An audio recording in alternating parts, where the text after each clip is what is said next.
como garantir conformidade com o PCI DSS dentro do GitLab.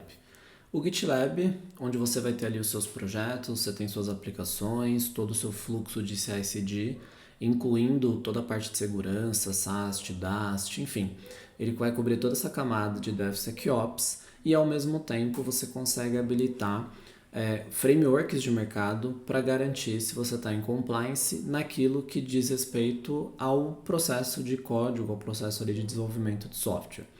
Aqui eu tenho um projeto de exemplo, onde a gente tem um código de .NET Core aqui, então reparem que ele tem um código com algumas coisas de pagamento, com algumas vulnerabilidades explícitas aqui, justamente para a gente conseguir validar se ele vai fazer as detecções e também como que ele mostra se isso está aderente ao PCI DSS. E aqui do lado esquerdo, quando eu vou no item de segurança, eu tenho um menu de Compliance Center. Eu vou abrir aqui primeiro essa aba de Frameworks. O que ele quer dizer aqui? Se esse meu projeto, que eu estou olhando aqui no caso, né, esse PCI DSS, se ele tem algum framework habilitado para ele. No nosso caso aqui, eu tenho o framework PCI DSS versão 4.0.1. Esse framework, ele basicamente vai ter um conjunto de requerimentos, onde eu já forço aqueles requerimentos dentro do projeto para eles serem validados, e eu consigo também criar uma série de políticas, são policies ali dentro do GitLab, onde eu consigo fazer, se eu precisar, o enforcement de algumas dessas configurações, desses requerimentos. Quando eu clico aqui dentro, né, do PCI DSS, ele vai me mostrar aqui quais são os requerimentos relativos à parte de desenvolvimento de software, onde o GitLab consegue cobrir.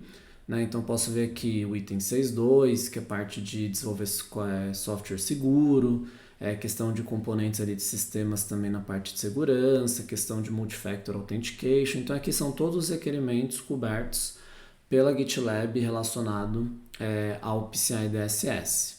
E aí, se eu clico, né, nessa situação aqui, nesse primeiro exemplo, nessa parte de desenvolver código seguro, quais são os controles que eu consigo habilitar? Parte de Secret Detection, SAST, Fuzz Testing, DAST e API Security.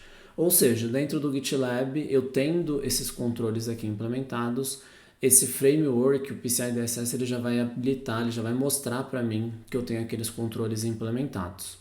Agora, nesse nosso projeto em específico, se eu vier aqui em status, e aí eu não estou olhando o framework como um todo, eu já estou olhando especificamente esse projeto em questão, ele vai me mostrar os requerimentos, né, a última vez ali que ele fez o scan, e qual é a situação, se eu passei ou se eu tenho algum controle que falhou, tá? Pegando, por exemplo, aquela situação que a gente olhou agora, né, do item 6.2, quando eu clico aqui, o que ele está me dizendo? Eu tenho 4 controles, 2 eles não passaram e 2 eles passaram, tá? Porque esse nosso projeto ele tem SAST já habilitado, então reparem aqui que ele passou nesse controle. Secret Detection ele também já está habilitado, então ele passou por esse controle. Porém, API Security e DAST ele falhou, ele não tem esse controle habilitado, tá? Como o GitLab também suporta você implementar esses controles, eu poderia daqui clicar em DAST Configuration para eu fazer a configuração do controle aqui, habilitar DAST dentro do meu pipeline, parte de API Security também, tá? Aqui, para mostrar também de uma outra maneira, se eu vier em Security Configuration, eu tenho aqui todos os scans de segurança que a GitLab suporta. Eu tenho o SAST já habilitado e eu tenho o Secret Detection já habilitado. Tem o DAST, por exemplo, que a gente viu lá que não está habilitado. E por fim, se eu quiser ver quais foram as vulnerabilidades que ele apontou dentro de um SAST, de um Secret Detection ou dos demais aqui, que ele também permite que a gente habilite, eu posso vir aqui em Secure, Vulnerability Report, e aí ele vai listar para mim todas as vulnerabilidades que foram encontradas dentro desse nosso projeto. Ou seja, eu tenho aqui Secret Detection e SAST habilitado no meu pipeline dentro do meu processo de CI/CD e eu confronto esses requerimentos, esses controles com o PCI DSS para garantir se esse meu projeto está em conformidade ou não.